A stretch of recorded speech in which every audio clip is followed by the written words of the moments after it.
Bienvenue dans cette analyse technique du capitaine. Alors aujourd'hui, on va parler du Bitcoin, évidemment, et aussi de Ethereum.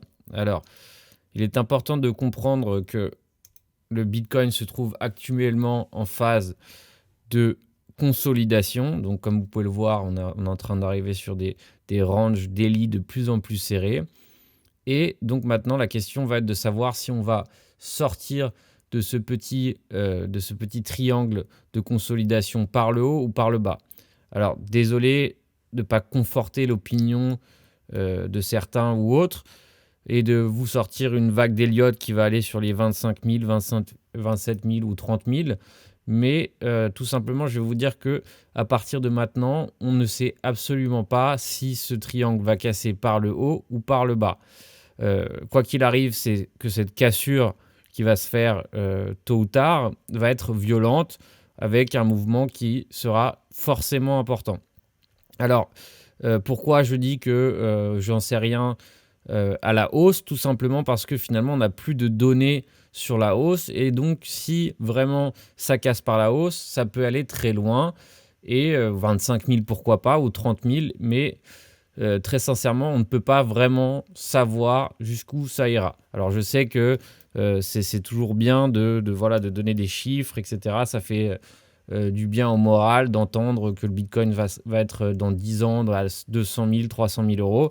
Personnellement, je ne rentre pas dans ce genre de prédiction tout simplement parce que tout peut arriver entre-temps. Et voilà, pour moi, personnellement, je ne trouve pas ça très cohérent que d'aller chercher des chiffres si lointains. C'est tout à fait possible. Attention, je ne dis pas que c'est pas possible, mais je dis que c'est important de voir maintenant niveau par niveau avant de parler voilà, de 200 000, de 25 000, de 35 000. Donc maintenant, comme vous pouvez le voir, on est en train de serrer à l'intérieur de ce triangle. Donc je vais le dessiner, ça sera plus facile pour vous de l'observer. Et du coup, on est du coup sur le triangle. Pour mieux le dessiner, on pourrait le dessiner ici. Bon, voilà. Bon, ça fera pas de jalousie. Et du coup, voilà, maintenant, dans ce genre de triangle de consolidation, voilà, les probabilités de casser à la hausse comme à la baisse sont quasi pareilles. Quoi qu'il arrive, comme on peut le voir, cet indicateur que j'utilise, c'est le Shop Index. Donc je répète, je ferai peut-être une vidéo plus détaillée sur le Shop Index, mais le Shop Index est un indicateur de mouvement. C'est-à-dire qu'il va calculer la force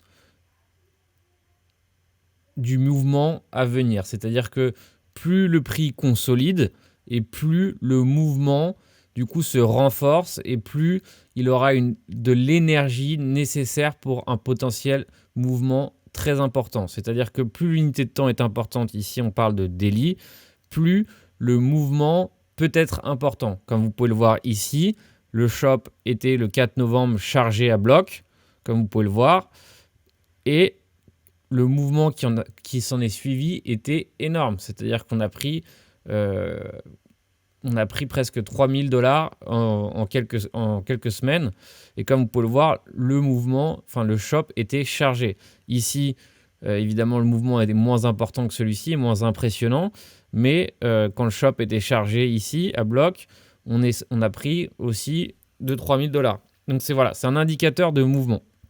À l'inverse, ici, quand il est dans ce genre de zone, on peut voir que le prix est fatigué et du coup, il va avoir plus de mal à sortir par le haut. Comme vous pouvez le voir, même si c'était une consolidation haussière, le prix devait recharger et ici, en quelques semaines, il s'est rechargé pour repartir à la hausse. Donc là, on est toujours sur des valeurs importantes. Pour moi, au-dessus de 50, c'est de l'énergie. Donc voilà, on va voir maintenant si le triangle casse à la hausse ou à la baisse. Personnellement, pour l'instant, je ne me place pas, tout simplement parce que je préfère attendre une cassure nette et dans ces cas-là, pourquoi pas acheter pour aller chercher jusqu'où ira le prix, ça ne me dérange pas d'attendre, ou tout simplement attendre le pullback. Alors, c'est vrai que c'est difficile à dire s'il va venir tout de suite ou pas, mais voilà, personnellement, plutôt que de me placer maintenant dans ce genre de configuration où il y a de fortes probabilités de casser à la baisse, je préfère ne pas me placer. Alors maintenant, on va voir si, évidemment, on corrige à la baisse, quelles sont potentiellement les zones intéressantes. Alors ici, je vous ai mis, j'espère que vous voyez bien, la façon dont je travaille et j'étudie les sommets et les creux. Par exemple, comme vous pouvez le voir ici en 4 heures, les sommets que j'ai relevés ont toujours été extrêmement pertinents. Comme vous pouvez le voir ici, ce sommet, il a servi de résistance et le prix a par la suite buté dessus et corrigé. Et par exemple ici, cet ancien sommet a servi de support ici. Et comme vous pouvez le voir, le prix, une fois, même 2 fois, a haussé par la suite. Ici, c'est pareil. Comme vous pouvez le voir, cet ancien sommet, il a parfaitement servi de support et le prix a fait un pullback dessus pour repartir à la hausse. Donc, comme vous pouvez le voir, ce genre de niveaux sont extrêmement importants. Alors, je vous invite toujours à les relever et c'est des niveaux qui servent par la suite de support et de résistance. Donc, sans complication, vous pouvez voir que voilà, ce genre de niveaux ont servi plusieurs fois. Ici, comme vous pouvez le voir, en 4 heures, le shop index se recharge et qui commence à être sur des valeurs très importantes, ce qui implique que le mouvement qui va suivre va être important. Donc voilà, préparez-vous.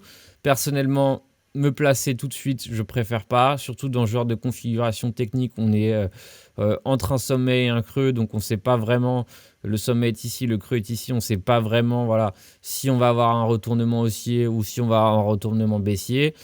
Personnellement, je trouve qu'il est plus sage d'attendre. Alors comme vous pouvez le voir ici, j'ai mis la moyenne mobile 200 et elle sert, du coup, elle va servir de support.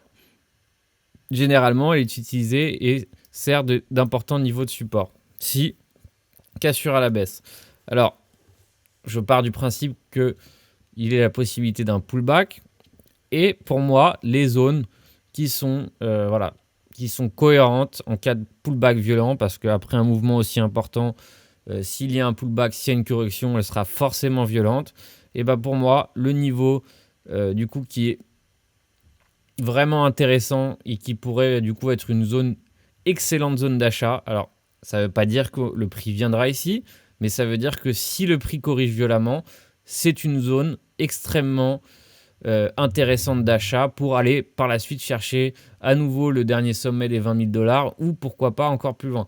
Donc pour moi personnellement, cette zone qui commence à se confondre avec la moyenne mobile 200 est une zone extrêmement intéressante. Alors maintenant, je vais sortir Fibonacci. Donc pareil, pas de grosses complications, on sort Fibonacci et on arrive jusqu'ici. Et voilà, maintenant on commence à voir une zone ici qui confond énormément d'éléments techniques. Alors 0,5, c'est une zone très intéressante qui généralement donne lieu à des rebonds sur ce genre de niveau. Un ancien sommet et maintenant la moyenne mobile 200.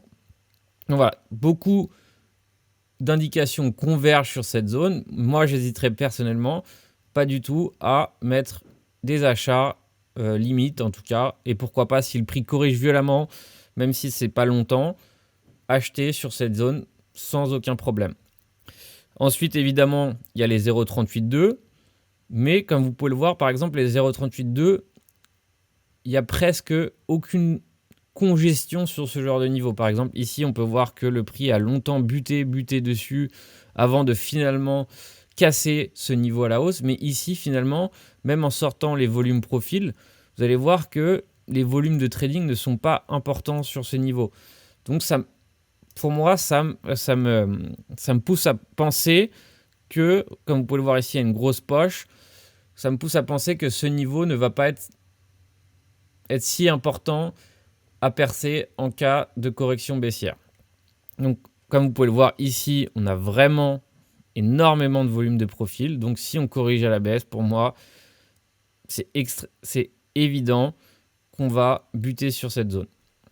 Alors, évidemment, je peux me tromper. Ce n'est pas du tout la question de savoir si j'aurai raison ou tort. Tout simplement, j'additionne des probabilités envers un scénario plutôt qu'un autre, c'est tout. Donc voilà, pour moi, cette zone ici, les 12 000 et 11 800 environ, est une zone avec énormément d'indications convergentes. Alors maintenant, on va parler d'Ethereum, on va passer au numéro 2. Et graphiquement parlant, il est sur la même configuration graphique que le Bitcoin, à une chose près, c'est que lui n'est pas allé visiter du coup ses sommets, enfin ses all-time high de l'époque. Donc qu'est-ce que ça veut dire? Ça veut dire que finalement, il a encore la place de hausser. Bon, évidemment, c'est une belle parabole ici, comme vous pouvez le voir en weekly, donc ça serait pas étonnant qu'il corrige, mais en tout cas, il a encore beaucoup de place pour s'accroître et pour aller chercher, pourquoi pas, les 680 et voire même les 780 $, ou les 740 $. Bref, en tout cas, il a encore la place de hausser et de bien hausser. Alors, en plus, il y a quelque chose qu'il faut savoir avec Ethereum, c'est que Ethereum étant moins cher que le Bitcoin, beaucoup d'investisseurs novices, surtout en crypto-monnaie qui ne connaissent pas, se disent bon, voilà, Ethereum est moins cher. Alors, pour moi, un Bitcoin, c'est pas accessible. Je préférerais acheter de l'Ethereum. Alors, en plus, il y a évidemment le fait que Ethereum 2.0 est en train de se mettre en place. Je vous avoue que je ne connais pas exactement où est-ce qu'on en est, mais l'option stacking sur Ethereum va forcément être attirante et surtout, elle va pousser le consommateur à acheter des Ethereum afin évidemment d'obtenir des récompenses. Donc ce genre de choses fait que ça donne, du coup ça attire vers, ça pousse à l'achat. Donc voilà pour Ethereum. Personnellement, c'est pareil ici.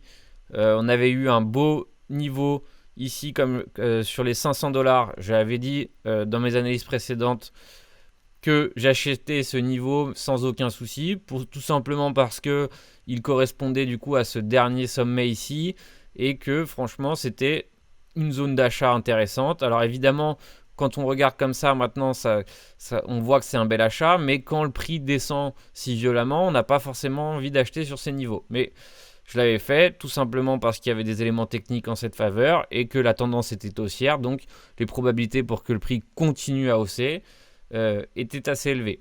Alors maintenant, on va voir les zones, s'il y a une correction sévère qui se met en place, une zone d'achat intéressante. Alors ici c'est pareil, pour moi une zone d'achat en cas de correction violente serait les 400 $, voire ici 435 $. Alors je sais que quand on voit le prix comme ça, on se dit que le prix n'ira jamais ici. Peut-être qu'il n'ira jamais ici, mais je vous garantis que s'il y a une correction violente sur le marché des actions, sur les actions US, etc., pour quelconque raison que ce soit, le prix corrigera violemment. Il n'y a aucune raison que les crypto-monnaies échappent à cette correction violente. Alors voilà, pour l'instant, on est sur des zones qui sont voilà, sur des résistances, monthly, weekly, et du coup, c'est pas forcément des zones d'achat intéressantes. Alors, on peut acheter dans l'optique de faire un breakout, d'acheter un breakout, mais personnellement, pour moi, les breakouts sont la stratégie qui m'a apporté le moins de bonnes performances, tout simplement parce que la plupart des breakouts finissent par échouer. Là où on fait des achats intéressants, c'est sur des corrections. Par exemple, ici, comme vous avez pu le voir, le prix est allé chercher la zone des 480 $. Et en achetant ici, en ayant acheté ici, on aurait pu faire une performance de quasi 27%. Donc évidemment, on ne prend pas le bas et le haut du mouvement parce que ce n'est pas forcément sûr qu'on ait pu acheter voilà, le bas du mouvement et le haut du mouvement. Mais voilà, on avait une performance à peu près de 25%. Et c'est plus intéressant, par exemple, ici qu'on est sur une résistance monthly. Si on achète le breakout et que le prix bute dessus, on fait 4-5%. Donc voilà, personnellement, mes règles de trading font que je préfère acheter les corrections, tout simplement parce qu'il y a plus de ratio à la hausse qu'à la baisse. Donc voilà pour cette analyse technique. Aujourd'hui, voilà, on reste simple. Personnellement, en prise de température, mon avis me dit que il est possible qu'on corrige à la baisse, mais évidemment, je m'étonne de rien avec le Bitcoin. Tout est possible. S'il y a beaucoup trop de gens qui sont baissiers, il n'hésitera pas à du coup hausser pour justement tromper tous ceux qui sont baissiers. C'est vrai qu'il y a cet instinct qui me dit que nous allons corriger, mais évidemment, je laisse le prix, le sommet, les creux me l'indiquer. Par exemple ici, je vous répète à chaque fois comme on fait, en 4 heures, on évalue les sommets et les creux. Comme vous pouvez le voir ici, le dernier sommet, c'est celui-ci. On va le mettre ici, je vais l'encadrer, ça sera plus facile. Ici, le dernier creux, le dernier sommet et le dernier creux. Alors, comme vous pouvez le voir, ce petit triangle, voilà, ici, le dernier sommet et le dernier creux. Alors, si le prix franchit à la baisse nettement, du coup, les 18 400, la tendance aura commencé à être baissière. Alors, il faudra une confirmation avec un nouveau sommet puis un autre creux précédent, mais c'est un début de retournement de tendance. Alors, si le prix franchit ici, mais réintègre, alors ça s'annule. Le retournement de tendance n'aura aucune confirmation, tout simplement parce que ça serait pour aller piéger les vendeurs, et du coup le prix réintégrera. Alors ça s'appelle un overlap. Alors ça ne veut pas dire que la tendance est retournée. Et enfin, évidemment, si le prix s'affranchit de cette zone et évidemment confirme cet affranchissement, eh ben, il y a des fortes probabilités qu'on puisse, en tout cas que la tendance continue de hausser. Alors maintenant, je vais vous parler de la compétition Bybit. Alors ils vont faire une petite compétition de Noël qui débute, je crois bien, le 12 ou le 13 décembre. Du coup, 25 BTC à gagner. Alors évidemment, c'est pas forcément un challenge facile. Les premiers ont des performances qui sont vraiment impressionnantes. Mais en tout cas, c'est vraiment une façon de faire un petit challenge, de s'entraîner. Voilà, j'ai ouvert un Discord, un salon privé pour la compétition. Alors durant ce salon privé, je ferai du live trading, j'introduirai certaines méthodes. Et du coup, voilà, ce salon privé sera disponible pour ceux qui s'inscrivent avec mon lien et qui l'utilisent. Évidemment, sinon ça n'a aucun intérêt pour moi. C'est donc ceux qui s'inscrivent et qui utilisent mon lien qui auront la possibilité du coup d'être dans ce salon privé durant la compétition où on va partager des plans de trading, etc. Alors attention, c'est pas un groupe de signal, c'est vraiment quelque chose qu'il faut se mettre en tête. Je ne vends pas de signal, tout simplement parce que ça ne fonctionne pas, et encore plus en intraday. Le prix peut se retourner très très vite. Donc voilà, n'oubliez pas, le capitaine ne choisit jamais la facilité. Donc voilà, si vous suivez capitaine pour qu'il vous donne voilà, des entrées et des sorties sans vous-même un travail de recherche, c'est pas du tout le bon endroit. La vidéo est maintenant terminée. Voilà, pour la compétition Bybit, je vous ai glissé le lien dans la description. Le Discord public est